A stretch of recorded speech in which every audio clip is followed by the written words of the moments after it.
All right, so welcome everyone. Thank you for being here. Today, we're going to talk about how you set up a coaching engagement, specifically an executive and leadership coaching engagement with results baked in. So I'm going to share with you some best practices. We're going to look at the coaching process from three different points of view. One, what I'll call how coaches talk shop, like how a coach might talk to another coach about how to set up a coaching practice engagement. Second, we'll talk about a market-facing look at the coaching process. That is, what does a client want to see? And third, I'll show you a one-page coaching plan. Let me introduce you to me. My name is Andrew Neitlich. I'm the founder and director of the Center for Executive Coaching. I got into coaching about 2 decades ago. I was a unhappy management consultant and found that clients already knew the answers. Right. So I would work with my team and we developed these brilliant, supposedly brilliant PowerPoints showing clients their opportunities to be more productive, change their strategy. And usually the clients would say something like, that was what I was thinking. And so then at a certain point, I started asking them, why do you hire a consultant then? And what the client said, or a lot of clients said, is what got me into coaching. They would say, listen, I kind of know the answer. It's how to get there. That's where I need help. I don't have anyone to talk to where I feel comfortable really sharing what I'm worried about. And so I need someone like you where we can spend some time talking about the kind of leader I need to be to make these changes. And so I just started working from home, started my practice. It took me 6 months to get my first client. It wasn't easy. And so a lot of what we do in the Center for Executive Coaching is share the mistakes I made and that other coaches make to make sure you're successful if you want to be an external coach. And as a result of that, I can't tell you how fulfilled I am. Today, almost 2 decades later, I'm working with amazing leaders. I just signed up a client I never thought I would get. You would know his name. He's won a couple of Grammy Awards. I mean, I never thought I'd work with somebody who's a musician in that kind of industry. It's just phenomenal. I'm working with some venture capitalists, technology leaders. I choose how I use my time. I've written some books. I've spoken around the world. The income is fantastic. And this is something I can do forever, way beyond whatever retirement is supposed to be. So I absolutely love coaching. If you have a passion for helping others be their best, coaching might be right for you. One note that's really interesting is since the pandemic, my business has improved substantially. And I've heard the same from other coaches. You no longer have to be local, right? People accept now that we can communicate via Zoom or other platforms like that. So you can establish yourself as a national or international expert while everything's moving online. So I think that's pretty cool. Let me share with you a little bit about the Center for Executive Coaching, if I could. So what we're known for is being a leader in executive coach training. We're training executive coaches around the world, 32 countries. We've been doing it since, for almost 2 decades now. And what we're known for is providing a boutique experience and attracting amazing people from around the world. Okay, so we're training coaches at some of the top organizations in the world, major leadership advisory search firms, top universities, school districts, federal government, Silicon Valley, tech companies, healthcare delivery systems, a couple of Fortune 500 logistics and transportation companies, financial services companies. And the people who come to us have strong backgrounds, right? Really great education and or leadership, right? We don't have a particular prerequisite. You don't need a college degree or master's, but a lot of people have PhDs, masters. You need something that makes you credible, something where you show a track record of success. For most of our members, that's leadership, some track record of achievement by being a leader in their organization. We get consultants, speakers, a couple of elite athletes. We've had 1 or 2 coaches from professional sports leagues and teams, C-suite executives, but people at all levels. The key is that they have strong backgrounds. What we're known for is a practical, results-driven approach. We're not going to give you fluff. We're not going to give you new age stuff, pseudoscience. We're also not going to kill you with academic theory. We're very practical. Our faculty all work as coaches. We all know what the market's like. We know what it takes to get success. We want to have impact with our clients. We want you to have impact with your clients as well. Okay. So, we're a level 1 and level 2 accredited organization with the ICF. If you're interested in an International Coaching Federation designation, this gives you the best flexibility. Like if you don't go through a level 1 or level 2 organization, you're going to be submitting recordings to the ICF. They call it a performance evaluation. And I've heard from some that they can be as much as 6 months in backlog right now. But we go way beyond the ICF. We believe the ICF competencies are wonderful, as is their code of ethics. We're grateful for that. But we also know that you have to go way beyond the ICF competencies to be successful in the market, whether as an internal or external coach. And that's what we provide. Okay. We have a ton of testimonials on our website. And that's really how I like to introduce ourselves, is with the good things that our clients, our members, our graduates say, particularly about how they've been helping their own clients or how they've been successful as a coach. All right. Let me just take you quickly through what the market's like, just for those of you who might be new to this. First, we should probably just give a quick introduction to what coaching is. Here's 2 definitions up on the screen. By the way, ask questions anytime via chat. I tend to go quickly in these public meetings. But the way we define executive coaching is it's a series of high impact conversations enabling already successful professionals to generate sustained improvements in performance. Okay. So coaching, if I meet with a client for an hour, the expectation is this is going to be high impact. They're going to have some insights, and it's going to be, with my intention, the most valuable hour or time they've spent during the week. We're coaching already successful people. Okay, this is not a disease state model. Therapy sometimes has a disease state model. We're coaching people who are good, who want to get better. And it's not about us. We're helping them to build capacity so that they improve performance and it's sustainable. That's how we define coaching. The International Coaching Federation definition of coaching is partnering with clients in a thought-provoking and creative process that inspires them to maximize their personal and professional potential. I like both of these definitions. Therapy tends to go to the emotional past. Consulting tends to give advice. Coaching is a lot about asking powerful questions that help the client learn about themselves, have insights, get clarity, make decisions, improve performance, and so on. It's very much more forward-looking, very much more dependent on the client coming up with their own answers based on their experiences, their strengths, who they are as people. But there's a lot of overlap, right? The best consultants I know coach. Therapists who join our program tend to have an easier transition because they already know how to listen powerfully and ask powerful questions. And so there you go. Any questions about that, about what coaching is, what it isn't? Anything we've covered so far? Okay. So brief summary of the market. Okay. When I talk about executive coaching, by the way, I'm being really broad. That doesn't mean we're talking about the C-suite at Fortune 500 companies. Okay. I'm talking about executives and leaders at all levels and all types of organizations. So please don't be intimidated. My own practice is generally either individuals that are really successful. And I really like the small to mid-size company because I can reach the top more easily. I think they're much more creative. It's easier to make things happen. Anyway, it's a great time to get in. Coaching has been proven. It is now a proven approach to professional development. It's still growing. Return on investment studies, and you can find these on the International Coaching Federation website, show up to $8 return per dollar invested. And when you combine coaching with training, you see 4 times the results, which makes intuitive sense, right? If you go to a training, you're going to forget 85% of that training within 2 weeks. But if you have a coach who's helping you reinforce what you learned over time, you're much more likely to embed those results. I would say almost all of the Fortune 500 companies right now rely on coaching as a standard professional development tool, as well as millions of other organizations. Coaching is now established, okay?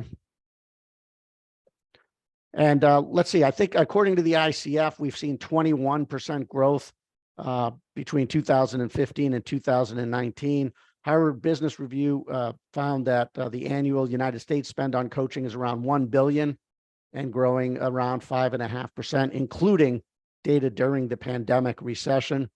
And I've read a private study from a coaching association that showed that 66% of people are very or somewhat aware of the field of coaching. Okay. Yeah, so there's a question in the chat, what about the ICF extra certification? First of all, when you join our program, everything you do counts towards the ICF, right? We have a program that's $4,900 right now, although we'll be raising our prices soon. That gets you everything we have except for the 10 hours of mentor coaching. That's another $2,500. On another webinar, we talk about when you need the ICF and when you don't. With our program, if you're not sure, just start with the core program. Everything you do counts for the ICF. And if you decide to go for the ICF, you can just add that additional mentor coaching training. It's just 10 hours of training anytime. Typically, people who need the ICF, right, are people who are going to be pure coaches working with organizations that really care about credentials. So healthcare, universities, the federal government, Fortune 500 companies, if you're going to go through HR, and outside the United States, many countries are more formal, right? We see this in Europe, Canada, Asia, where credentials matter a lot. The USA tends to be a little bit more informal. So if that describes you, you'll probably want the ICF. There are ways to be a hybrid coach, which is what I do, where I'm more of a solution provider. I'm trying to be a trusted advisor. So I don't market just pure coaching. And I'd suggest you do the same. I can do facilitation, training, assessing, and so on. And that way I go right to the decision maker who often has a consulting budget that's a lot bigger. So if in doubt, don't worry about it. If you know you want the ICF based on what I just said, you can start our program with that. Suzanne, I hope that helps. So when we talk about coaching, you can coach at all levels: C-suite, senior leaders, middle managers, up-and-coming talent, first-time managers, career transitions, business owners. It's up to you. I mean, this is like a wide open market with tons of flexibility. You pick where you're comfortable coaching, not to mention the fact that your clients will pick you, and you'll figure out where you're comfortable coaching. But there's lots of opportunity. Also, all types of organizations are open to coaching, right? So for-profits that are large, mid-sized, small, nonprofits of all sizes. My first couple of clients, and really my first year, was heavily emphasized coaching leaders and board members in nonprofits. Federal, state, local government, educational institutions. That's taking off now. A lot of my recent work has been with people in higher ed, as well as, for instance, one school district in an urban area. I trained a number of principals to be coaches to other principals and solo professionals. And the situations you choose really depend on you. Anything from general professional development, communication, eliminating a behavioral blind spot that might be derailing somebody's career potentially, helping people shift perceptions, resolving conflict, engaging employees is huge right now, leading teams, navigating change, strategy, success in a new role, creating a high-performing culture, developing a pipeline of leaders. And another one that's huge now is overcoming overwhelm. My most recent client is extremely successful, but he's overwhelmed. He has a couple of kids from different relationships, and he wants to see them more. And so our whole focus is to get his business side of life in shape so that he has plenty of time to prioritize seeing his kids. Okay. And there's tons of niches. Technology, scientific, clinical leaders, that is always hot. During COVID, that was a growth area in coaching. There's a lot of people in those fields who are brilliant, except when it comes to leading people. They don't have the social skills, and you can really help, right? Same with professional service firms and knowledge workers, consultants, lawyers. Success in a new role is really big. People move into new roles, and as Marshall Goldsmith says, what got you here won't get you there. Coaching can help. Owners of growing businesses, family businesses is a really big market, right? Families in business together often have a lot of conflict. And so there's that added layer where coaching can help. Financial services, nonprofits, military is really big. The United States military is now embracing coaching, and military leaders who are returning from the military often want coaching to make the transition. Teams, high potentials change. There's just a ton of opportunity. Okay, so you can find your niche. There's also a lot of models. People who come to us, some want to be full-time, some want to be part-time. Some want to be external, some want to be internal. Some want to be full-time internal, some want to do it as part of their larger strategic role. Sometimes we have people who are excellent leaders in an organization and just want to learn coaching to be a better leader. It can be a side business while you're working full-time. That's how I got into coaching, right? I wanted to prove that I could do it while working at the management consulting firm. And it took 6 months, but once I got a couple of clients, I realized, you know what, I can do this. Some people in our organization who graduate from the Center for Executive Coaching want to build a firm with employees and contractors. You might want to subcontract for a larger coaching broker or a firm. And coaching might just be one of many offerings, along with writing, speaking, training, consulting, and so on. Okay. So it's an incredibly flexible opportunity for you. What matters is that you have a passion for developing other people to be their best.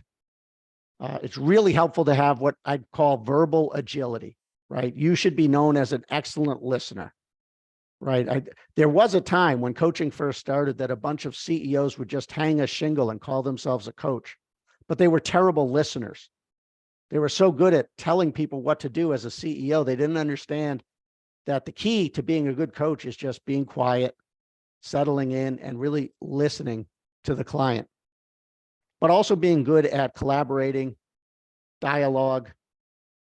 I've heard some people say, being in the dance, dancing in the flow. And I believe that to be an executive and leadership coach, you should have something that makes you credible, some track record of leadership and achievement, expertise in a relevant field. That gives you a built-in edge. Okay. All right. I think that's enough of an introduction so that we can get to the process of coaching just about.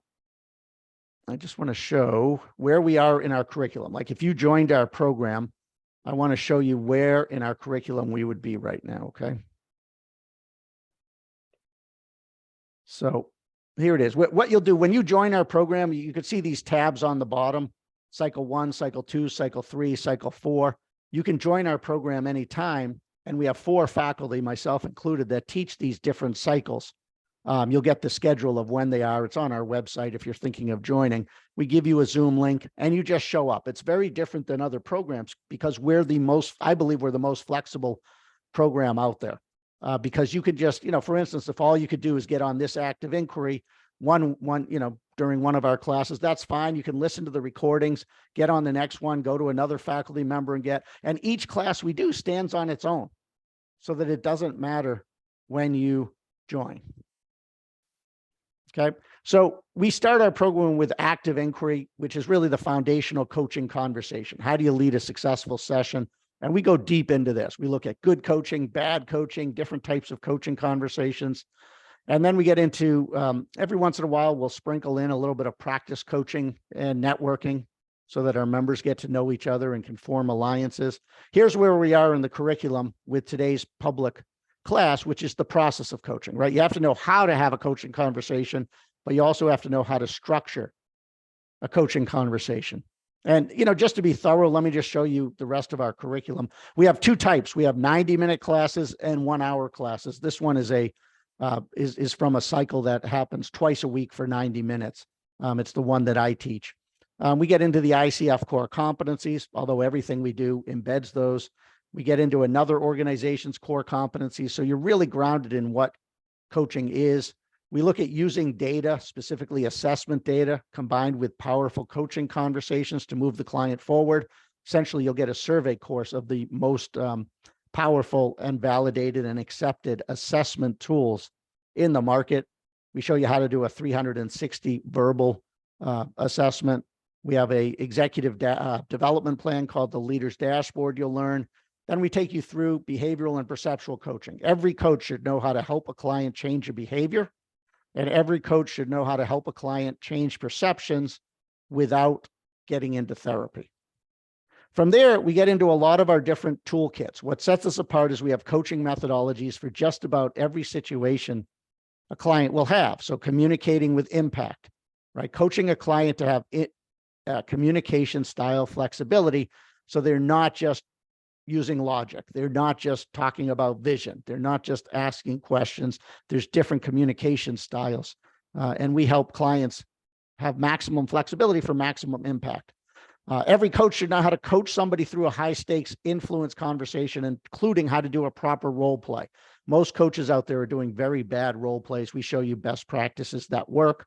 We look at overwhelm and priorities management, helping a client think comprehensively about an issue, leadership presence, looking at the personal domains that might be causing some distractions and issues.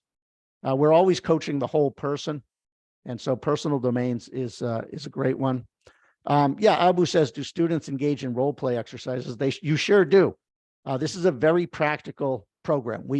I love Zoom because we can break you out into groups to do case studies, to practice coaching, to coach each other, and then come back and we'll talk about, what worked, what did you learn? Just a few more. We look at Power Base. What's the client's network of professional relationships? Do they have a strong network? How do you coach someone to engage and motivate employees? How do you coach someone who's having trouble managing up or getting visible to leaders? Conflict coaching, ethics in coaching. We have some great ethical case studies that come up for coaches. We look at how do you coach people to collaborate more effectively across, up, down, and across and outside complex organizations. We have a lot on teams, coaching to improve team performance. A lot of my work is teams, and we have some very good tools to help you coach teams. Strategic planning can be a coaching, can be facilitated with a coaching model instead of a consulting model. We show you how to do that. Coaching clients that are leading change, which is just about every client, and they're frustrated. We look at group coaching and how to do that. Coaching on succession planning, service excellence, mergers, board development, creating a high performance culture, execution. And then we have a bundle on career coaching and coaching the growing business. And we conclude with case studies in coaching. Okay. And, if you join our classes, it's very different than what we're doing today. We use Zoom meeting, not Zoom webinar. And so, you'll hear about 12 to 15 participants actively participating, and you get to use these, right? You can download all of the content and use this ongoing. Okay, where did I want to go here? Oh, so just so you see what this looks like in your member area. Again, I'm assuming that most of you are here because you're thinking about joining and getting into coaching. Your member area is extensive. As you can see by these tabs, you have a ton of content. We show you how to attract clients. We have a whole thing on, ICF and preparing for their exam. There's over 1,000 pages of resources that you can download and continue to use. You can match with other CEC coaches to get your coaching hours. We facilitate that via the member area. We have affinity groups that are made up of people from different locations or in certain industries, or internal coaches or diversity coaching that you can start or join. What I want to show you here, though, is the content and tools, right? When you join, for instance, let's say engaging employees is something of interest to you. You're going to see a one-page executive summary of how to do it. You're going to get a methodology that's typically 30 pages that has sample proposals, processes, everything else. And you're going to get a slide deck. And then you're also going to be able to stream our previous classes. We have 4 classes in this particular one. So that's, about 4 hours of content so that you will be prepared to coach a client that's struggling with employee engagement, whether an individual manager or a group of leaders. That's the depth of content you get here. That whole curriculum I showed you, is all right here. There's hours and hours, essentially a library of just-in-time resources that you have at your disposal. And again, where are we today? We're at the process of coaching. And, normally this takes a couple of sessions. Today, we're going to do an abridged format. Okay. Yeah. So what you see here, if you just wanted our coaching solutions, Susie, per your question in the chat, if you're a seasoned coach, you're already certified, and you just want the coaching solutions, you can get this page here that you see, plus it includes attract clients, and you don't have to get certified with us. All of this is self-paced. All right. So let's see. I think we're ready to jump in. The only other thing I want to share with you, if it's okay with you, is if you want to join us, right? That's the reason I do these, is this gives you a sense of who I am, what the program is, and you can decide to join or not. It's easy to do. You can just go where it says get certified on our website. Prior to this, of course, we can have a chat if you want to see if there's a fit or answer any questions. But, you should click start here and see the overview of our programs. Our core program gives you everything we have except for 10 hours of mentor coaching. And right now we're trying to fill our 3-day seminar coming up March 27th through the 29th. It's all via Zoom. It's virtual. And Alan says, do we have lifetime access to the resources? Yeah, our terms give you 2 years access to the member area, although we have people from 10 years ago, right? As long as I'm around, you're welcome. And I have a successor. We don't kick you out of the member area, but our lawyers say we have to have a deadline. But once you download the materials, as with any training, you're welcome to use them. You're not paying an additional royalty or anything like that. So anyway, the ask here today is I'd love for you to join our March 27th to 29th seminar. If you can't make it, join our core program with or without the ICF. Okay. And again, you can go on the website and see pricing. You can pay in installments and all of that. Okay. So I'll ask you to take a look and see if you have interest. All right. Now let's get going into the content.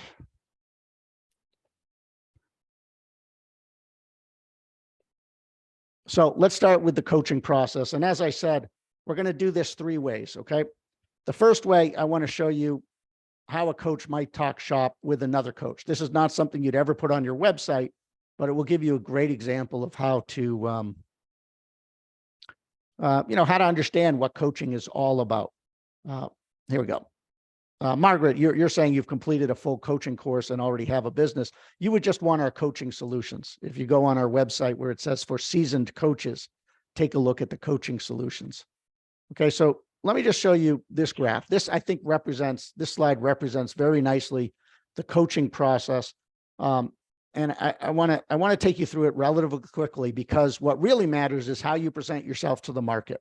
And what sets us apart from other programs is we're not just going to do generic, how do you coach? We're going to show you how to create a process that a client would care about. Like if you showed this on your website, clients wouldn't get this. They'd fall asleep. In fact, this is not a benefit-driven thing. This shows you what you want to listen for. The most important thing in coaching is coachability. Okay, if coaching were Superman, coachability would be the kryptonite for Superman. You cannot coach someone if they're not coachable. And so we have to know what coachability is.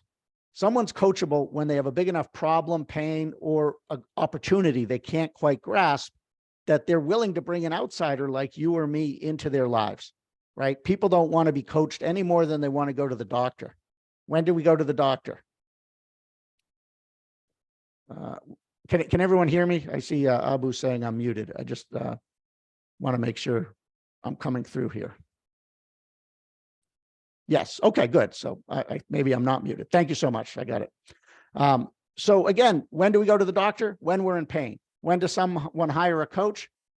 Again, when either they're in pain or there's a gap between where they are and where they want to go, right? The word coach is originally what? It's a coach. It's a carriage that was driven by horses. And so when we think about when do we hire a coach, like Uber in today's modern era, you're not going to hire Uber if you just need to go to the next door. You're going to hire Uber if you have a bit of a journey, if you have to go pretty far.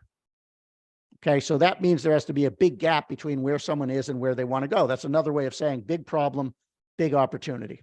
The second thing that has to be in place is permission, right? Same thing with doctors, right? My dad was a doctor. He was an oncologist, and he would tell these awful stories about patients who came to him too late, right? They had cancer. They were in pain. It was obvious they were sick, but they wouldn't grant permission to another professional to help them. And we see this too in coaching. People come to us too late. They already have a bad reputation in their company. They're already on the way out. So these two things have to be in place. If you try to, like think of your family and all the people in your family, you can coach, whether it's your spouse, your kids, your parents, they're in pain. They have a problem. There's an opportunity to coach them. But if they haven't given you permission, then you're not coaching them. You're nagging. Everyone clear on that? And it's the same thing for us as coaches. So the way to get permission is either to say, can I coach you? Or they come to you and say, will you coach me? Our program's all about creating that opening, that situation where people come to you because you've established yourself as someone who could help them with one or more of the problems that they face. Coachability comes in and out during sessions. Like I'll get a client, I have one today. In fact, he canceled. He was right after today's meeting and he just can't do it. He has too much going on. So he's not coachable today. That's fine. We reschedule. Okay. If I see a client coming in, their arms are folded, they're doing their email while on Zoom, I'm going to ask them what's going on. And maybe they want to talk about something else, but you just can't coach them if they're not coachable. The thing not to do is to blame the client. Sometimes you'll get a client that's not coachable. And, I try to figure that out right up front. It's pretty easy to tell if someone's excited or not. Usually it's us. Usually it's us, the coach. We're pushing too hard. We're not going where the client wants to go. They're not getting value.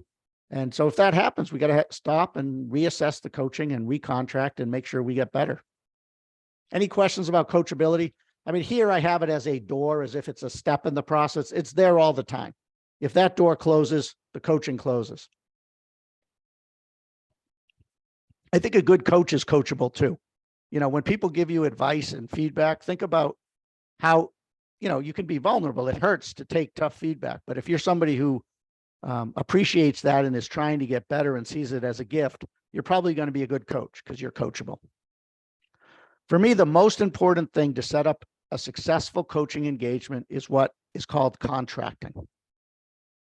So I currently charge $35,000 for a 6-month coaching engagement. If I'm going to charge that amount of money, there better be a really big gap between where they are and where they want to go.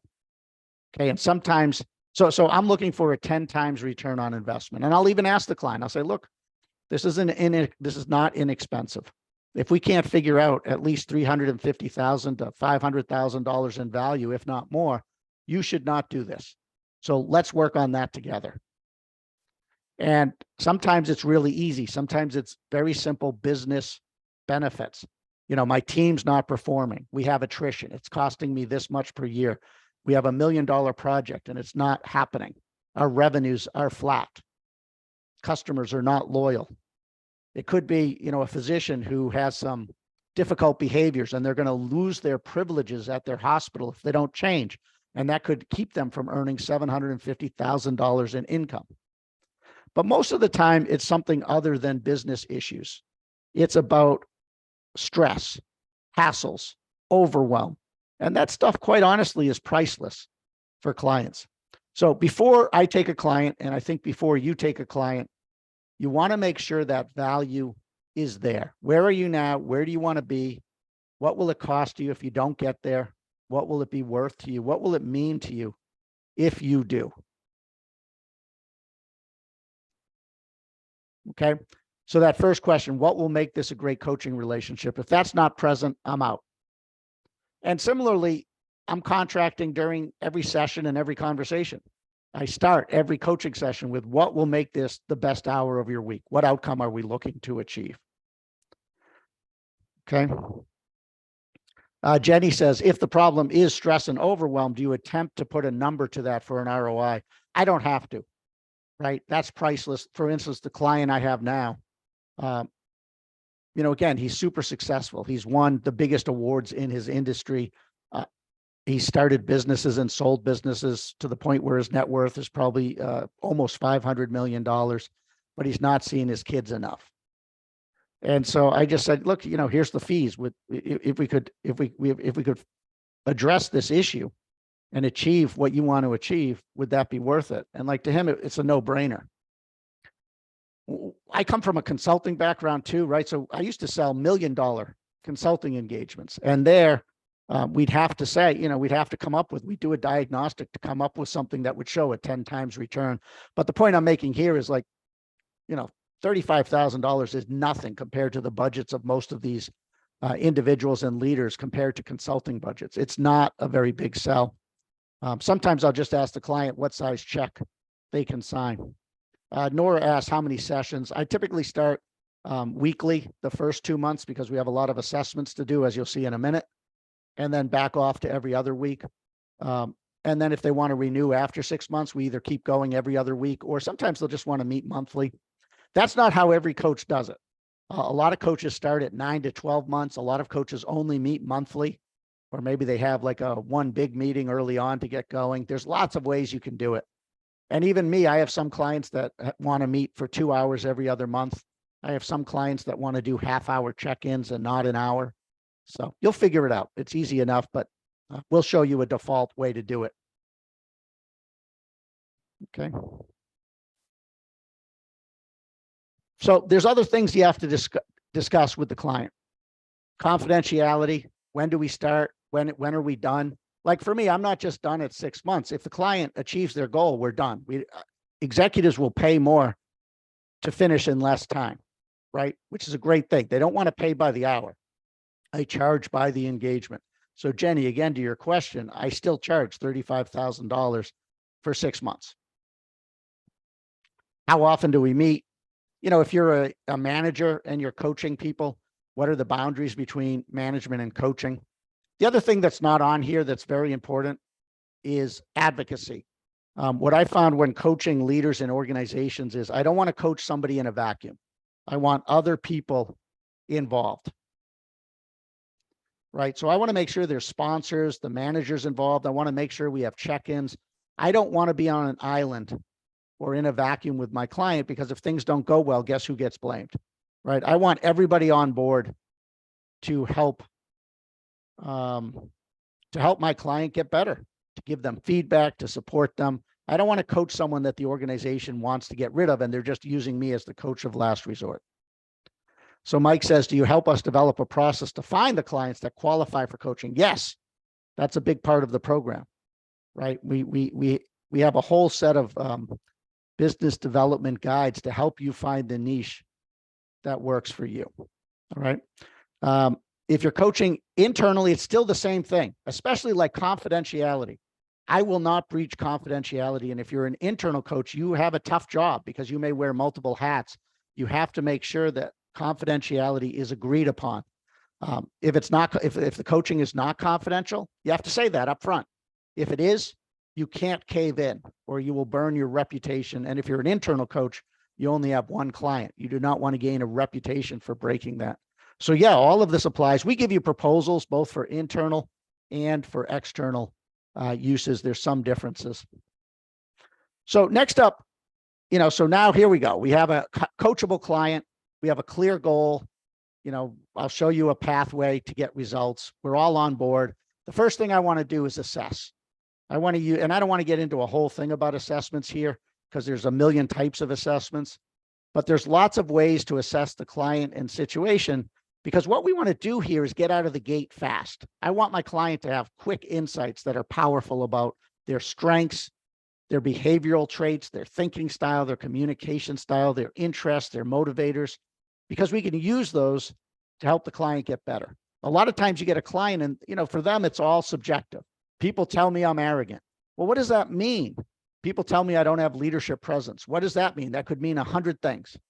So by assessing the situation, we can work with the client to get data, real objective data that's validated, so that we take away the subjective, sometimes painful ways of talking about this, and we can take a step to the side and use data.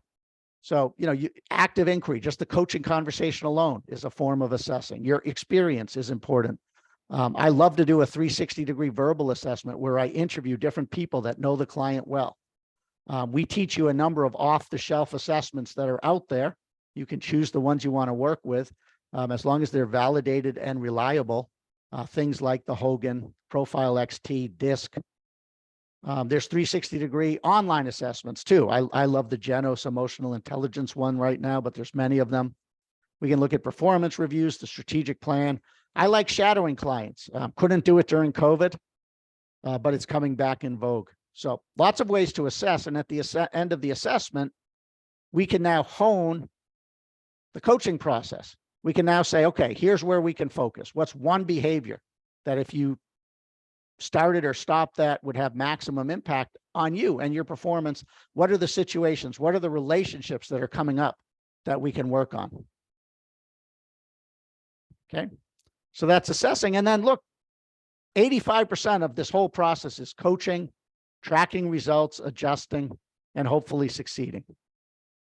Okay, every single engagement, you should have a way to track results. When we teach you our different methodologies, there's always a tracking and measuring methodology embedded. And a lot of coaches don't do this, and a lot of coaches get fired.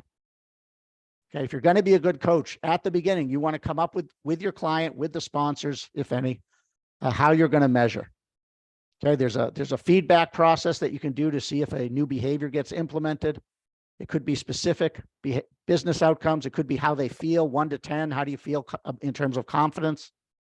For time management and overwhelm, it's whether they put their ideal day and week into place.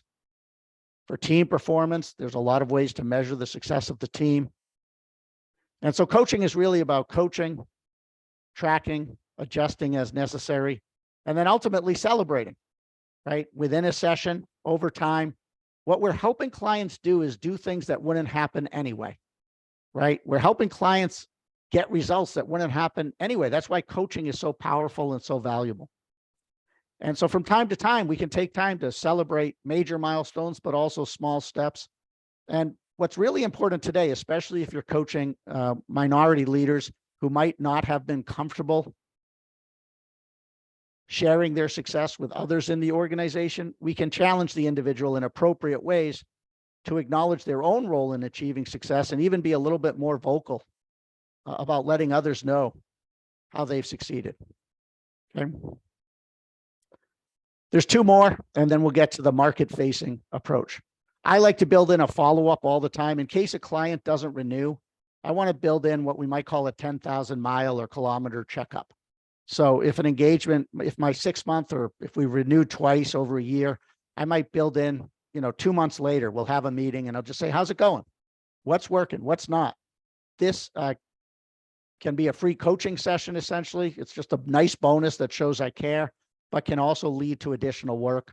If you're internal, it shows the person you're coaching that you have integrity. You really care about them and you want to see them succeed.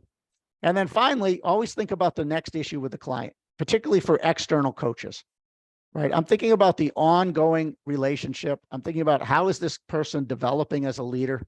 How are they growing their organization? I never want a codependent relationship, but as the client grows and has new issues, I want to be there as part of their team to help. And sometimes that's coaching. Sometimes they bring me in to facilitate a workout group with their executive team about a challenge. I get called in to train managers, can do a team assessment. There's all sorts of things. It's just a wonderful profession. It opens doors and provides never-ending value. Okay, so this is part 1. Let me just stop here. Is there anything I said here that didn't make sense or that is leaving you wondering? Let me stop there before we show you the client-facing process.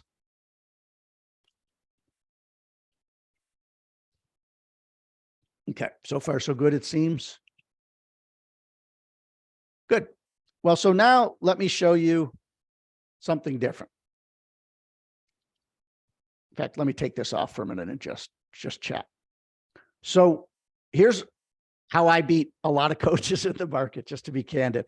I'll talk to a sponsor, someone in HR, or someone wants coaching, and they're going to say, I don't really get what coaches do. And I'll say, well, and we'll talk about the problem that the individual has. And I'll say, I don't understand. What do you mean you don't understand what coaches do? And he said, well, we've just talked to 3 other coaches. And what they say is, well, we're going to co-create the relationship. I'm going to hold the space. And I'm going to ask really great questions so that the client comes up with their own answer. And they say, this is not acceptable to us. You coaches are charging too much. And we frankly find this tedious. I can always beat coaches like that. Okay. And a lot of other coach training programs teach exactly that. And it's terrible. It's doing a disservice to the industry. Imagine you go to the knee doctor with knee pain and you say, doctor, what are you going to do? And the doctor says, well, sit up here on the table. And then the knee doctor says, so what would you do if you were in my position? What are your ideas? How are you feeling about this? What would be a great outcome for your knee? You would run the other way because you want a doctor that says, here's what we're going to do. Let me just check it out now. Then we'll probably do an x-ray. If we don't see anything there and it still hurts, we'll do an MRI. That might indicate that we have to go in. I have a 1-day surgery, and then there's about 4 weeks of rehab.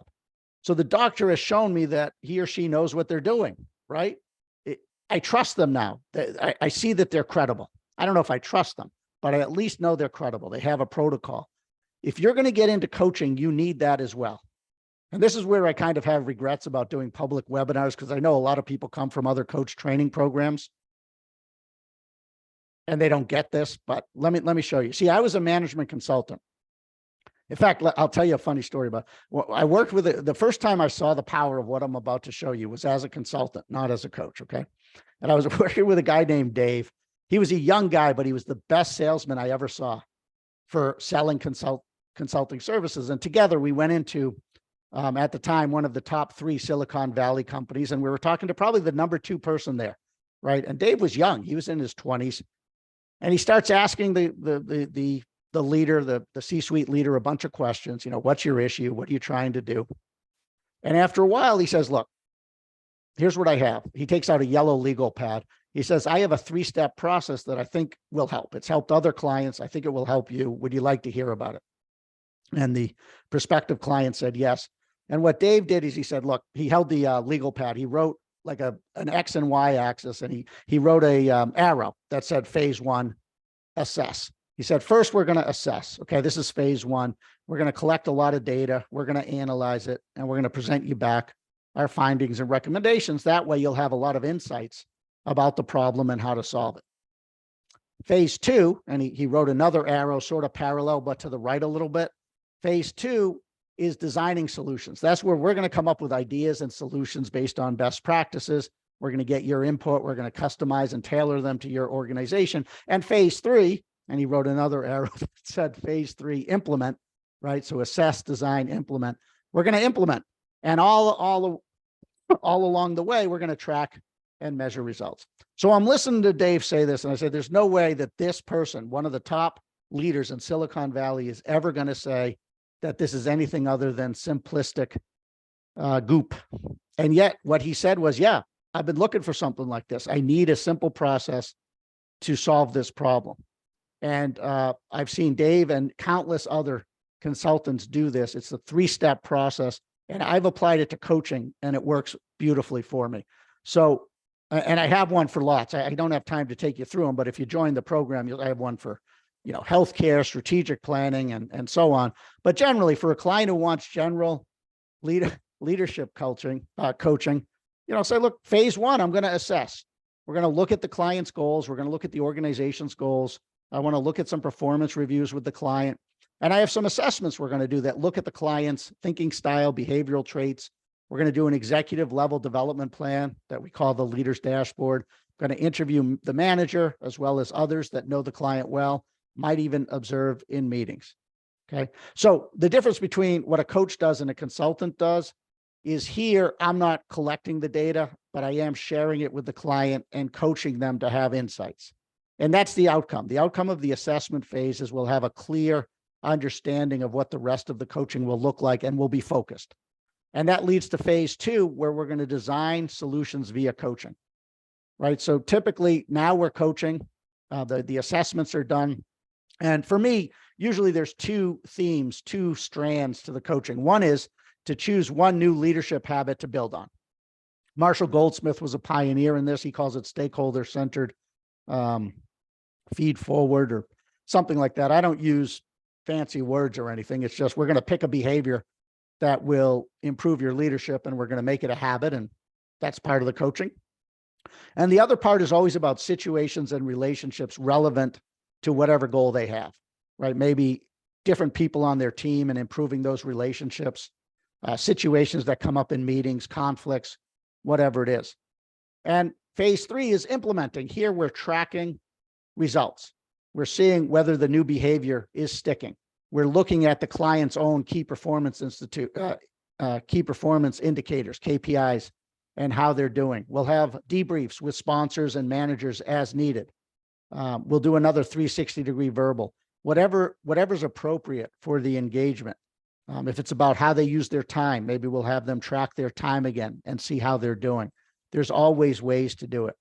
Anyway, when I'm in competing against other coaches and all the other coaches are saying, we're going to co-create the relationship and I'll have a space and we'll ask lots of questions, I'm saying I have a 3-phase approach.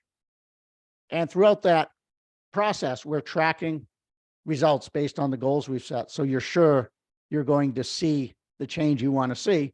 Phase 1, we assess. Phase 2, we're using coaching to come up with the answers, to design solutions. Your client will have new insights, make better decisions, show up more effectively. And phase 3, which happens in parallel, you're going to see the results in the organization and they'll be measurable and provable. Okay. So this is a client-facing process. Again, I wouldn't put this on my website either. It's too generic. One of the things that will happen when you join our program is we're going to work with you to figure out what your specific niche is so that you can create something like this in language that matters to your market, to the types of people you want to coach. For instance, when I do this with nurse leaders, I use a lot of language that nurse leaders know and understand and respect. And that way I show up as an expert, not just a sort of a vapid coach with 20 questions that they ask all the time. Okay, so do you see the difference between this and the first approach? The first approach was what you and I would talk about just when we're talking about what coaching is. Here now, we're showing the client, just as the knee doctor would do, the orthopedic surgeon would do, that we have a protocol. We have an approach that gets results. That's, every research about why people choose a professional, one of the top reasons is because they have a clear, efficient process that is credible, that gets results. Okay, let me stop here. I'll show you one more, and then I think that will be good for today. Again, I hope you're getting value from this. This is such a tiny part of our program, but you have to know how to set up the coaching engagement. Throughout our program, we give you proposals, contracts, things like that. Tammy says, how do you demonstrate results when you're just getting started? Well, Tammy, you're already in our program, and soon enough, you're going to see exactly how, right? It's not about you. It's about the process that you set up. So when you're just getting started, it doesn't matter where you are. It could be your first client. If you implement, for instance, the behavioral coaching process that we teach you, you're going to know how to demonstrate results. But I'll give you one trick for everybody. Every session you have with a client after you're done with the assessments, maybe you meet every other week, have the client come to you with a form that says, here's what I said I'd do last time, here's what I did, and here's why it matters to the organization. At the end of 6 months or 9 months or a year, you're going to have a stack of results that the client got. So as you do assessments with the clients, as you do not assessments, debriefs or updates with your sponsors, as you meet with them, and again, with the client's permission, so you don't break confidentiality, you can say, look, here's a stack of results they've gotten. Have you seen these? What are you seeing in the organization? That's a very simple way to track results. Okay. All right. The final thing I want to show you is a one-page coaching plan. We give you this in the program. Oh, forgive me. Let me just turn this off. So the great thing about coaching compared to other professional services is that it's simple. You don't, imagine like SpaceX. I can't imagine what a rocket ship plan would look like to get somebody on Mars. It must be thousands of pages. I've worked with management consultants. They have 50-page PowerPoints. I've worked with enterprise, integrators for IT. They have, 100-page coaching plans with all different colors and critical paths. Project plans. What's great about coaching is you can, on one page, explain how coaching works. So I'm going to show you this here. I'm going to make it a little bit smaller just so you can see more.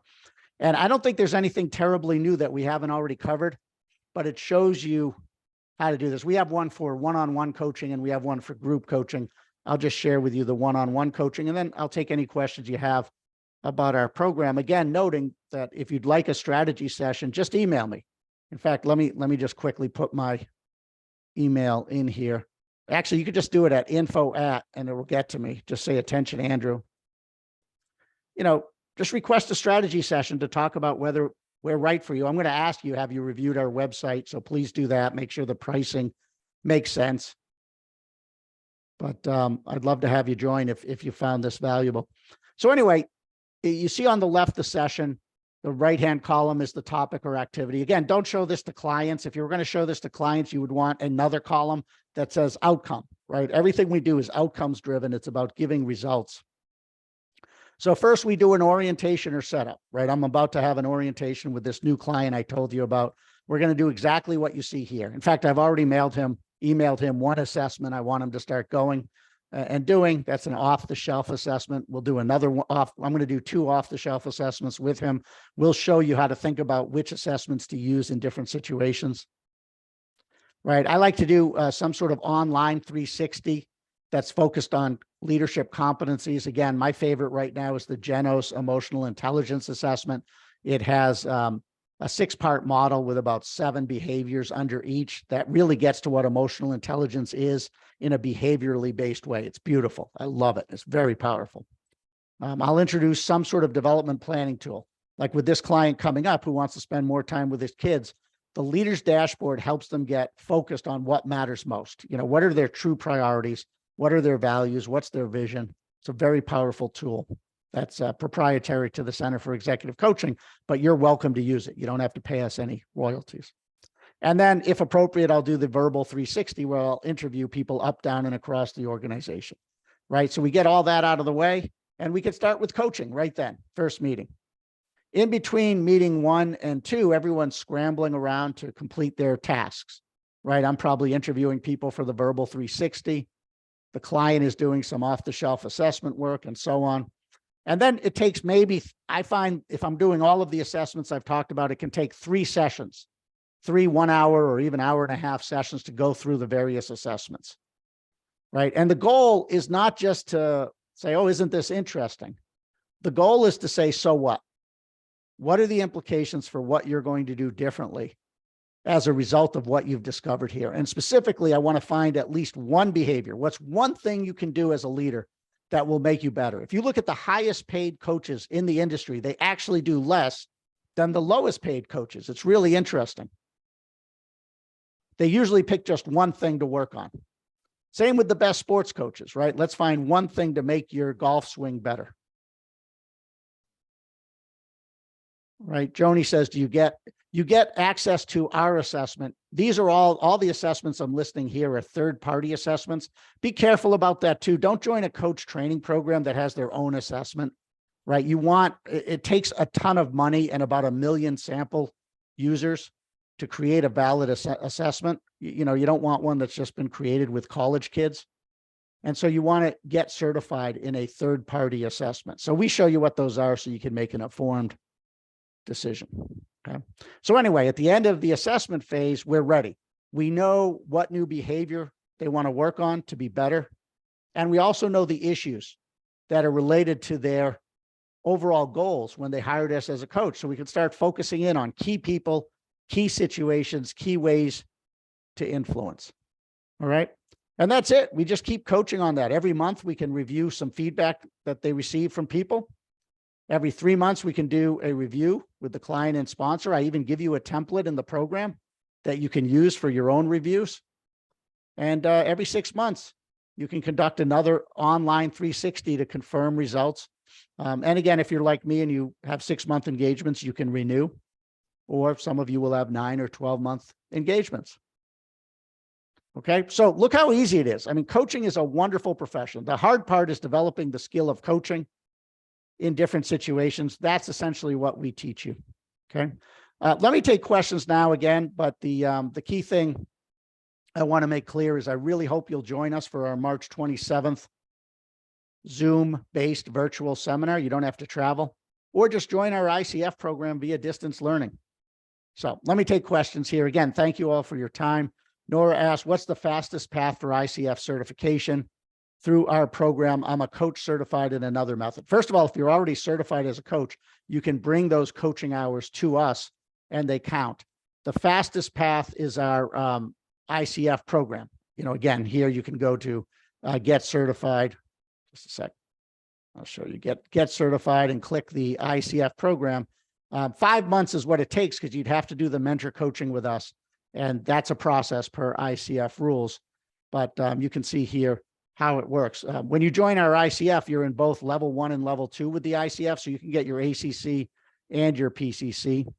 The 3-day seminar, what we've done there is extract about 30 hours from our curriculum. It has 2 follow-ups as well. So you get our certification. You'll be a certified executive coach. You don't have to submit any recordings to us for review as you would with the pure distance learning. It also gives you almost all of the hours you need live for the ICF level 1. You just have to do mentor coaching, and it includes the full distance learning course.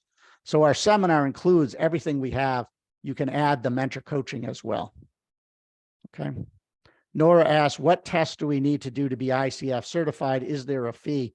Yeah, once you complete our program, you apply to the ICF. They charge a couple $100 and you have to take their test. It's a multiple choice test. Our member area is filled with suggestions about how to prepare, resources, and things like that. And we even take one of our classes and we do a ICF study day where I'll give you some questions from the test, sample questions, so you can take them. Okay, let me see. These are good questions. Thank you. What are the biggest challenges for new coaches after completing the CEC program? Totally depends on the coach and totally depends on what you want to do. If you're trying to create a practice, you just have to get visible. You can't assume that a LinkedIn profile and sitting around is going to get you clients. So that gets to Adam's question about the business development support. Let me show you. Let's see if I have it here. Here, so under attract clients, you're going to get the following. You can see all this. You're going to get a coaching business nuts and bolts. You're going to get about 3 90-minute webinars from our most recent business development intensive. And then you're going to get like a 100-page business development guide, sample marketing messages, illustrative proposals. I think I even created some short. Yeah, I created like some little short videos. Let's see, that are animated about the psychology of business development, sample sales questions. And then we go to, how to create online programs, how to market online, and so on. We take you soup to nuts through everything you need, from picking a niche, creating good marketing copy, the different ways to get visible, how to price, how to write proposals, and so on. Okay. For seasoned coaches without the ICF, if you don't want the ICF, yeah, take the seminar or our core program. Suzanne asks, is the $4,900 2 to 4 month program the same as the 3-day program? Yeah, the 3-day accelerated program costs $2,500 more than that and includes the $4,900 program. It's completely optional, but some people love learning that way. We attract amazing people. There's outstanding discussion just because of the quality of the participants. So if you want to get your certification from us, certified executive coach, the 3-day seminar is a great way to do it, because you still have the full distance learning program. And by the way, when it says 2 to 4 months, that's 2 to 4 months distance learning to complete and get our certification. Again, you have ongoing access to our materials, although our member area, our lawyers make us say 2 years. Okay. And so, a good place to go on our screen is if you go here where it says program comparisons under Get Certified, you'll see everything you need to see about the program, sort of high level agenda, what sets us apart. And here's program comparisons. Okay. So you can see that basically everything is the core program and you're just adding the ICF and or a seminar. Okay. Great. All right. Let me take this off record. I don't know that I have anything else. Corinne's saying yeah, let me take this off record because I think we've answered all the questions we have and it's time to